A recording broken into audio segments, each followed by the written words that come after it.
Todos nós já ouvimos essa história. O individualismo tornaria os homens egoístas, pensando apenas em si mesmos e colocando seu bem acima do resto. Logo, num mundo anarcocapitalista, os homens retornariam a um estado natural de guerra de egos, onde seria impossível de tal sociedade existir pacificamente. Além do mais, quem ajudaria os pobres no mundo assim? Antes de prosseguirmos, considere a possibilidade de se tornar patrocinador desse projeto. Os links estão na descrição. Se não for inscrito, clique em se inscrever e depois no ícone de campainha. Será que no anarcocapitalismo todos nós seríamos mais egoístas? A ideia de que quanto mais livre é um indivíduo, menos empatia e preocupação com o próximo ele tem, ignora a intrínseca relação entre liberdade e solidariedade, entre individualismo e responsabilidade. Não há como haver um sem o outro. Essa objeção é bem mais antiga do que acreditamos. Seu primeiro articulador foi Thomas Hobbes, ao dizer que a origem de nossa moralidade viria do amor de si mesmo. O homem só se preocuparia com a sociedade à medida que ela lhe garanta segurança e proteção. Tudo que é bom para si próprio é moral. Tudo que é contra si próprio é imoral. E como a conservação da sociedade seria bom para sua segurança, segue que tudo que conserva a ordem é moral e tudo que vai contra a ordem é imoral. Como o Estado é o defensor da sociedade e detentor do monopólio da lei e da violência, tudo que vá contra o Estado será vicioso, pois sua ruína levaria o mundo de volta ao estado natural, onde os homens egoístas se matariam em disputas sem fim.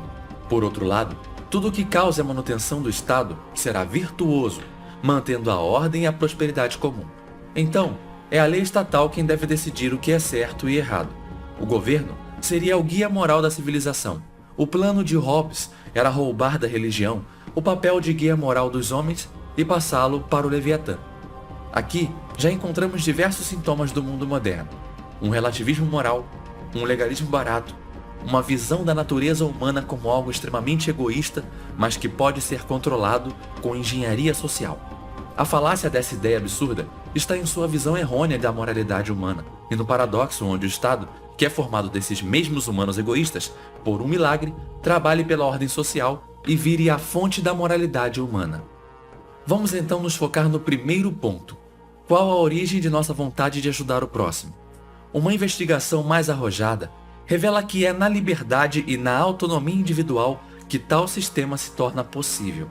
Com o argumento hobbesiano desmentido, caem por terra também as falácias típicas dos dias de hoje, que em geral apenas repetem os argumentos de Hobbes. Falando sobre empatia, lembramos que ela surge de uma identificação como igual, onde conseguimos nos enxergar no lugar do outro e sentir em nós mesmos o que imaginamos o que ele sente. Esse sentimento é natural. Experimente assistir um vídeo de alguém levando um chute bem no meio das pernas. Observe que, naturalmente, seu corpo se retrai e você sente a dor junto com ele, especialmente se você for homem. Claro que o que você de fato sente não está nem próximo do sentimento real da pessoa diretamente afetada, mas seu corpo consegue passar uma sensação próxima, te fazer imaginar como seria se você e ele trocassem de corpo naquele momento. Por isso mesmo, uma mulher consegue compartilhar essa dor, assim como um homem consegue também se compadecer das dores de parto, muito embora ele jamais consiga sentir pessoalmente a experiência. Ao identificar o outro como igual, o identificamos como um ser humano, autônomo, livre e capaz de amar e de sofrer, assim como nós mesmos. Essa ideia se manifesta em toda a base ética do Ocidente, tendo sido introduzida por Jesus Cristo. Amar a Deus acima de todas as coisas e amar ao próximo como a ti mesmo. Esse ao próximo como a ti mesmo descreve a base do amor como uma identificação do outro como meu igual. Enxergo nele um ser humano como eu e por isso mesmo digno de amor e respeito. Percebam que esse princípio está presente na ética kantiana, assim como na ética argumentativa de Hoppe. Ambas partem da ideia de uma identificação do outro como meio igual, como ser autônomo e livre. Ao nos colocarmos no lugar do outro e imaginar sentir o que ele sente, nos estimulamos a imitá-lo. Quando sorrimos para uma pessoa em uma conversa calorosa, estamos mandando estímulos miméticos que a induzem a sorrir de volta. Esses sinais empáticos fortalecem o vínculo entre os dois falantes, criando uma sintonia entre seus sentimentos que os aproxima. Esse sistema revela o caráter mimético das relações sociais. A tendência natural dos membros de uma espécie de imitar uns aos outros, aprendendo comportamentos pela observação. Esse desejo de imitar o outro se manifesta no desejo positivo de igualdade, de querer ser tão grandioso, tão bom quanto ele e se esforçar para alcançá-lo. São os nossos ídolos, pessoas que nos inspiram a ser melhores, imitando seus comportamentos, seguindo seus conselhos por admirarmos seu caráter, sua inteligência ou capacidade. Muitas histórias de heróis começam com um protagonista sendo inspirado por alguém que ele admira. Geralmente, é a figura do mentor, como Obi-Wan Kenobi para Luke Skywalker em Star Wars, e como o herói All Might para Midoriya em Boku no Hero Academia. No horizonte mais amplo, essas tendências de imitação criam cadeias miméticas com toda uma comunidade compartilhando de um comportamento comum, se espalhando e evoluindo de forma análoga aos genes. Por esse mesmo motivo, a unidade genética dessas ideias que formam cadeia foi batizada de meme por Richard Dawkins. Observamos os outros e nos espelhamos neles, para moderar nossos próprios sentimentos, criando em nosso ponto um juiz interno, imparcial, por vezes chamado de voz da consciência. Ele representa um julgador de nossas ações, externo e exigente. Ele representa o ideal de conduta, que nos julga e nos força a pensar fora de nós mesmos, a considerar outros pontos de vista e melhorar a nossa conduta. Observe como essa simpatia é natural, é de origem biológica e é ligada aos nossos estímulos mais básicos.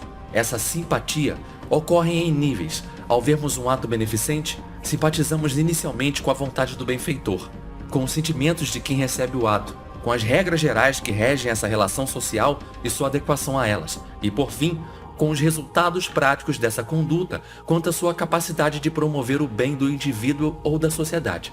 Veremos essa escala operando na prática em nosso próximo ponto: o fato de que o bem comum necessariamente nasce do interesse individual. Sobre o bem comum, lembramos que Adam Smith, em sua teoria dos sentimentos morais, sintetiza bem essa verdade. Abre aspas. Não é a conservação da sociedade que nos interessa, originalmente, na punição dos crimes cometidos contra indivíduos.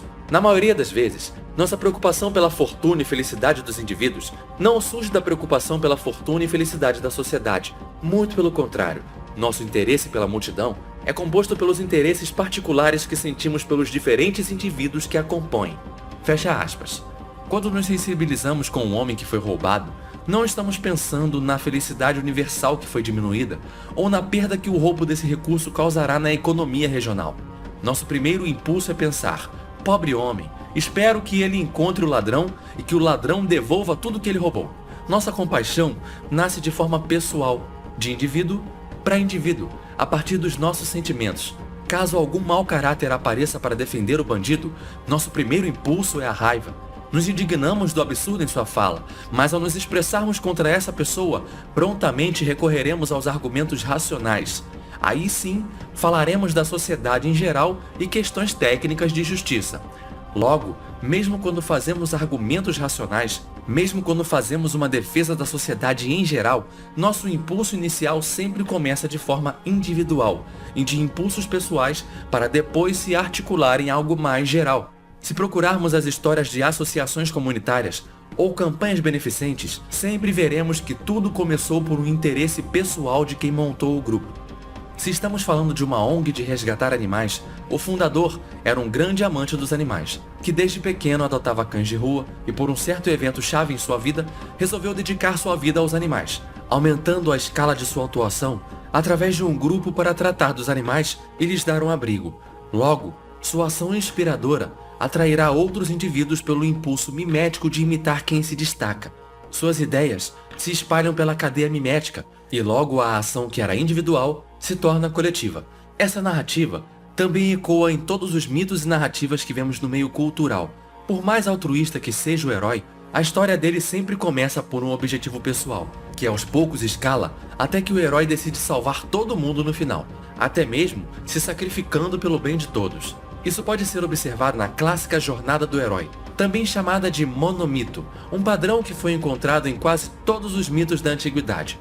O herói começa no mundo normal, e quando é chamado à aventura, inicialmente se recusa, só aceitando sair em jornada após algum evento-chave torná-lo pessoalmente envolvido no conflito. Talvez o vilão mate seus pais, talvez destrua sua vila, ou sua amada seja sequestrada.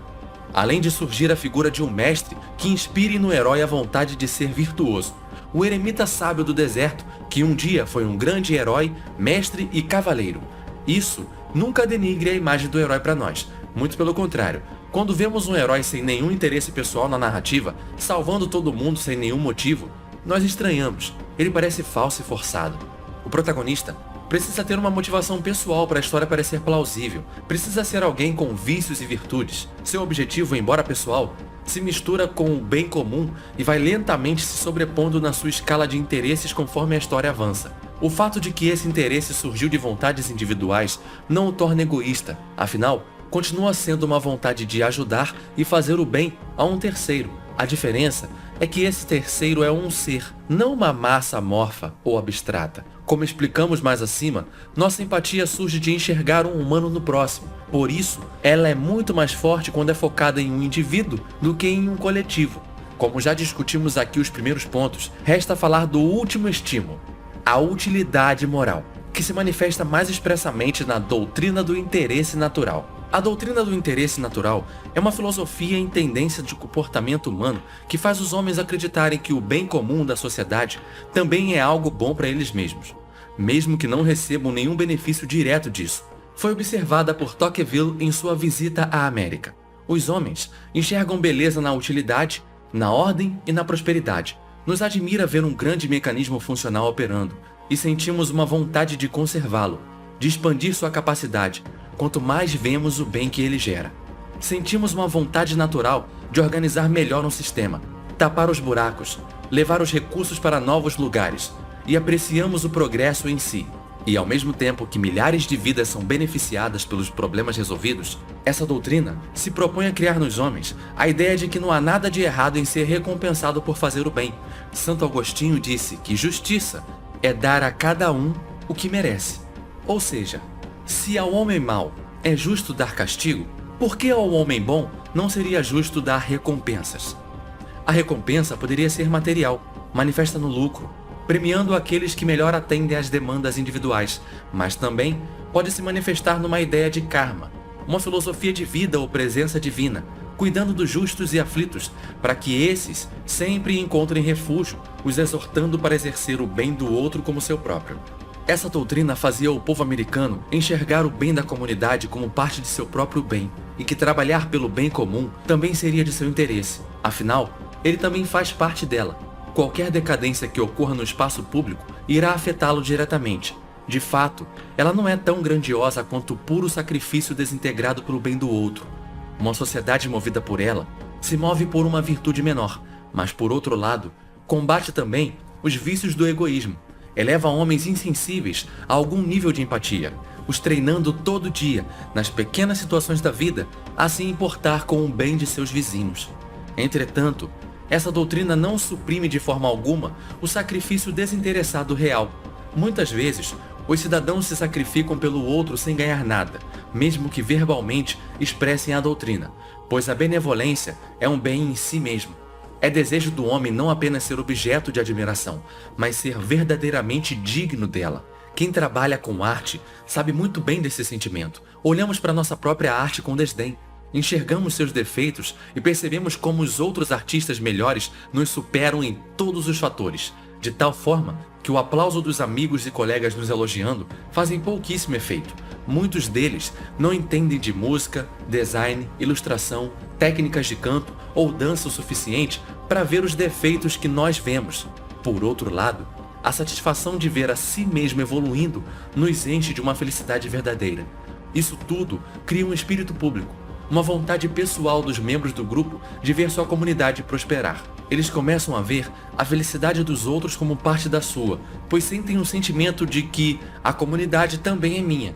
Quando os homens são livres para agir e tomar conta dos problemas locais, eles criam um senso de propriedade sobre a região onde vivem. Sentem que aquele lugar também pertence a eles e, portanto, que todos os problemas da região são de seu interesse. Tocqueville observa que nos Estados Unidos as pessoas tinham horror a chamar o governo e preferiam resolver tudo sozinhas. Quando ocorria um acidente numa estrada, ou uma igreja precisava ser reformada, ou uma rua precisava ser limpa, primeiro as pessoas tentavam resolver a questão pessoalmente e, se não conseguissem, logo iam atrás de associações privadas que pudessem cuidar do problema ou as formavam espontaneamente. Essas associações cresciam em escala, onde primeiro se tentava resolver o problema localmente e, conforme fosse mais complexo, associações maiores e mais abrangentes seriam chamadas, sendo o próprio Estado chamado apenas em última instância. Esse é um princípio que chamamos de subsidiariedade, termo fundamentado na doutrina social da Igreja Católica pelo Papa Pio XI. Por este princípio, deve-se respeitar a liberdade e proteger a vitalidade dos corpos sociais intermédios, por exemplo, a família, grupos, associações, entidades culturais, econômicas, ONGs e outras que são formadas espontaneamente no seio da sociedade. É a ideia de que tudo que pode ser resolvido localmente deve ser resolvido localmente. Por esse mesmo motivo, os Estados Unidos eram cheios de associações privadas comunitárias para os mais diferentes objetivos, como uma associação contra o consumo excessivo de álcool, por exemplo, contando com centenas de milhares de membros. Isso cria uma sociedade viva e ativa, onde os problemas surgem e são rapidamente tratados, e tal sociedade só pode existir, ressalta Tocqueville, em um ambiente de mais ampla liberdade, onde os homens sintam que são independentes e, portanto, donos dos problemas da comunidade, donos de sua propriedade privada. Ele escreve que, abre aspas, a descentralização possui não só um valor administrativo, mas também uma dimensão cívica, uma vez que expande a oportunidade dos cidadãos tomarem decisões a respeito dos interesses públicos. Isso os fazem ficar acostumados em usar a liberdade, e do acúmulo dessas liberdades locais ativas e exigentes surge o mais eficiente contrapeso contra as vontades do governo central. Fecha aspas. No anarcocapitalismo, onde esse governo central seria eliminado, essas governanças locais privadas criariam então uma sociedade extremamente ativa e autossuficiente. Perceba que esse princípio não combate apenas o Estado, mas também serve de escudo contra as grandes corporações empresariais monopolistas. Para que comprar um produto industrial caro quando posso comprar do pequeno produtor rural da região? Para que comprar frutas e legumes no supermercado quando tenho aqui perto a quitanda do seu Zé?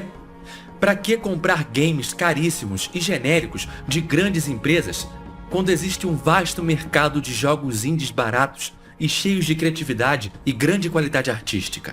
Uma comunidade subsidiária de livre mercado naturalmente valoriza as pequenas empresas locais em detrimento das grandes corporações, contribuindo para combater os oligopólios e impedindo que o mercado se centralize em umas poucas empresas globalistas. Até na hora de combater o capitalismo malvadão, o livre mercado é mais eficiente que o Estado. A centralização política tende a gerar uma centralização populacional.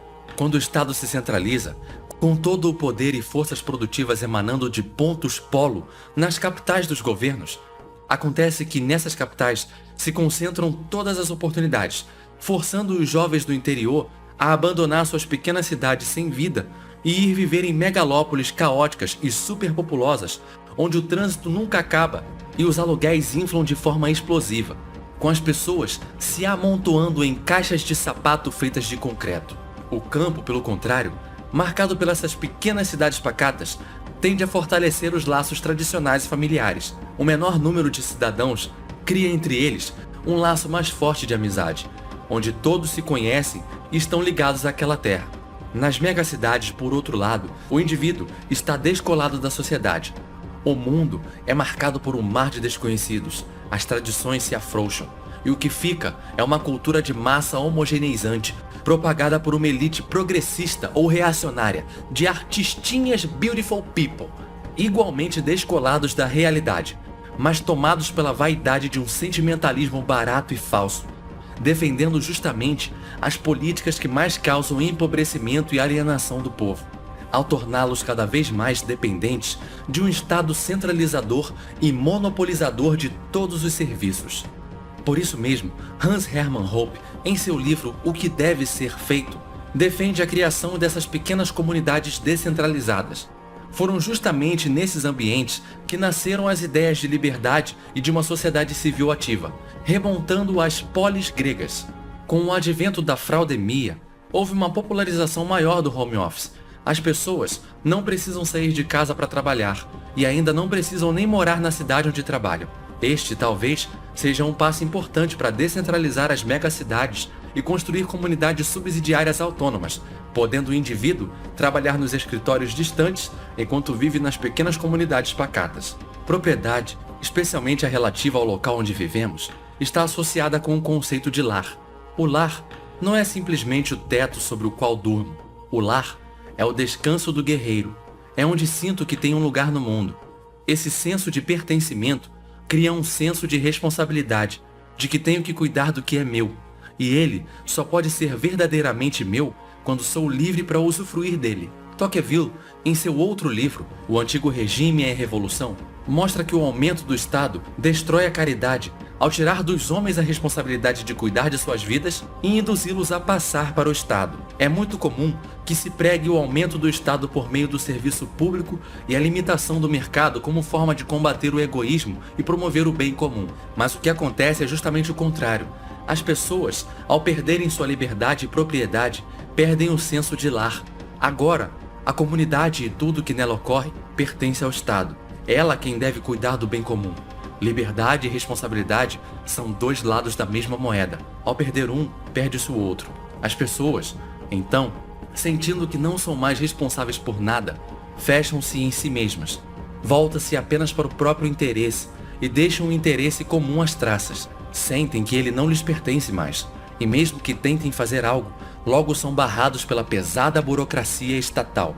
Tocqueville mostra que é inútil tentar forçar um espírito público num povo que não é livre, pois as pessoas sentem um trabalho comum como um fardo, uma espécie de trabalho escravo onde são forçados contra sua vontade a fazer algo que não ganham nada em troca, pois novamente não enxergam a comunidade como sendo deles, mas sim do Estado. Mesmo que o governo diga que a nação pertence ao povo, as pessoas não são idiotas. Elas sentem que não são livres na prática e ignoram o chamado. Aquela sociedade ativa morre e se transforma num povo letárgico, que implora que o governo lhes dê tudo nas mãos, mesmo sabendo que esse mesmo governo os explora continuamente. Em resumo, a empatia pressupõe propriedade privada, surgindo naturalmente de uma identificação do outro como um ser autônomo e de me enxergar em seu lugar por um impulso mimético. A vontade de fazer o bem coletivo sempre surge de objetivos pessoais, que escalam para se tornar coletivos ao longo do tempo, ao se somarem ou trocarem com objetivos de terceiros, onde nessas ações, inicialmente, pessoas geram consequências coletivas positivas. Naturalmente, esse múltiplo de ações humanas formará redes subsidiárias autossuficientes, cadeias miméticas propagando ideias, tradições e cultura, criando um senso de grupo e um espírito público nascido do senso de lar, pertencimento, onde a comunidade é minha propriedade e a bem-aventurança do outro também é meu interesse. Quando ele lucra, eu também lucrarei. Algo que só é possível numa sociedade livre e descentralizada, baseada em associações privadas e auto-interesse individual, onde o mérito é premiado e aqueles que se destacam naturalmente são reconhecidos e imitados pelos demais. Quando analisamos que a sociedade seria essa, logo percebemos que se trata da sociedade de leis privadas. É o anarcocapitalismo, que ao devolver aos homens a sua liberdade e responsabilidade, criaria não só a sociedade mais eficiente na alocação de recursos, como também a maior provedora do bem-estar social.